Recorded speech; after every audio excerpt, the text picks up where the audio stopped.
Plus vieille. Bonjour, je vais vous présenter maintenant une collection exceptionnelle. Nous sommes toujours chez Jean-Pierre, mais dans la partie collection voitures anciennes et machines anciennes. Alors on va commencer par un petit Mamod, on va le faire de haut en bas. Hein. Bah oui. Donc petit Mamod, quelle époque à ton avis? 1930, 1935. Ensuite cette magnifique machine rouge.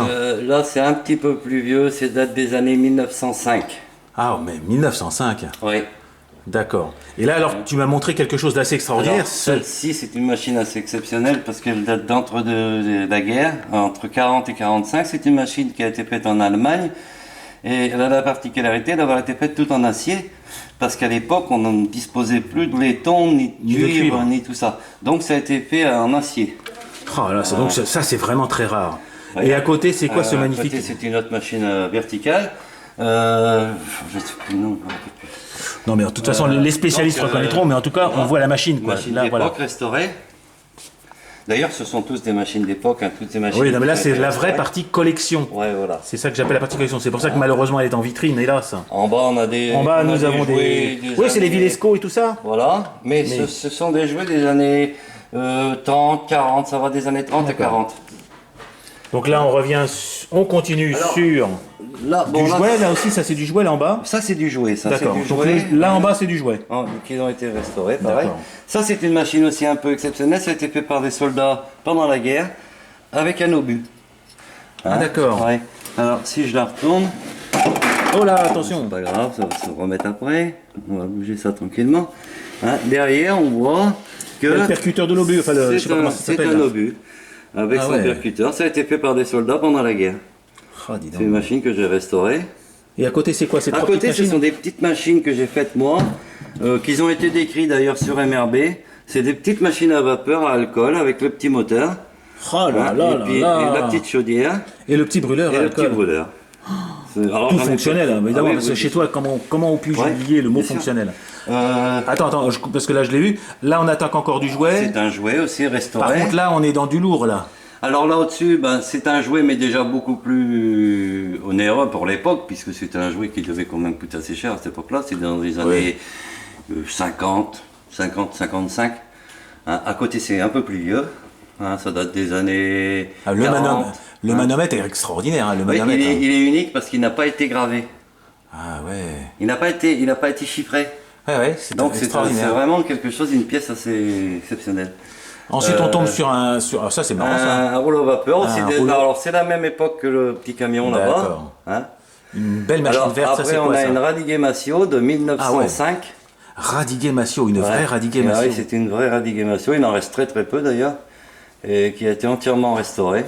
Hein, il y a eu beaucoup de travail autour d'ailleurs. Et puis donc en dessous, on a une autre petite machine à vapeur aussi, un peu originale, qui est montée comme ça, là. Dans le même style que l'autre. Absolument. Voilà. Donc ce sont des machines qui ont été restaurées. Et à côté c'est quoi? C'est un petit tour? Non, c'est un petit... Alors à côté c'est un tour d'horloger. Ah d'accord, ça n'a rien à voir. Non, c'est un tour d'horloger. D'accord, c'est juste un petit tour d'horloger. J'ai gardé comme ça, avec une autre pièce aussi d'horlogerie. Alors là c'est une pièce aussi assez rare. C'est un écusson, une maison, Breguet, Paris, Rouen, turbine, c'est une turbine à vapeur. C'est la plaque de signalisation de la turbine. Et, ah ouais, c'est sympa ça. Voilà. Donc je l'ai gardé parce que c'est quand même assez rare.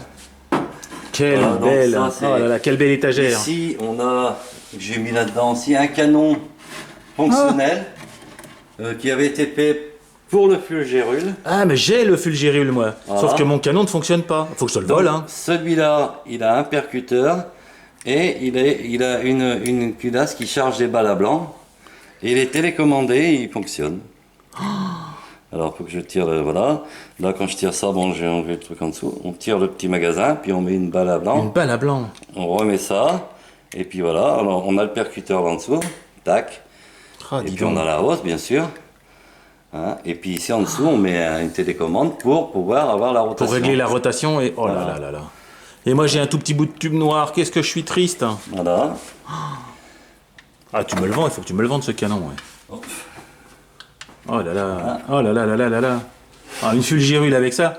Ça, je sais pas combien de personnes ont fait de canon capable de tirer des balles à blanc radiocommandées. Vraiment, c'est quelque chose d'exceptionnel. Là, oui, ça marche, ça fonctionne. Ah, mais j'ai une totale confiance dans ce que tu m'as dit, vu ce que tu m'as montré déjà. Voilà, ça c'est ma petite collection. Bon, enfin, j'ai encore quelques pièces qui ne sont pas encore finies de restaurer. Mais bon, non, mais ça fait déjà tellement rêver. Ça demande beaucoup de travail aussi. Puis j'ai eu pas mal de bateaux à faire, j'ai mes locaux, j'ai restauré. Surtout qu'un petit détail pour les amis, c'est que tu donnes. C'est que non seulement tu fais, mais en plus tu donnes. Ouais, mais tu là, gardes pas. Vraiment des amis. Ah bah non, mais c'est des amis proches, on est d'accord. Ouais. Ah ben ça fait rêver. Bon, en tout cas, merci beaucoup. Et encore une fois, je vais remercier Yvette qui nous a accueillis de manière exceptionnelle parce que tout ce que vous voyez là, c'est aussi grâce à Yvette qui soutient Jean-Pierre et qui non seulement le soutient, mais le supporte complètement dans sa folie, entre guillemets, dans sa douce folie. Voilà, ouais. Au revoir les amis.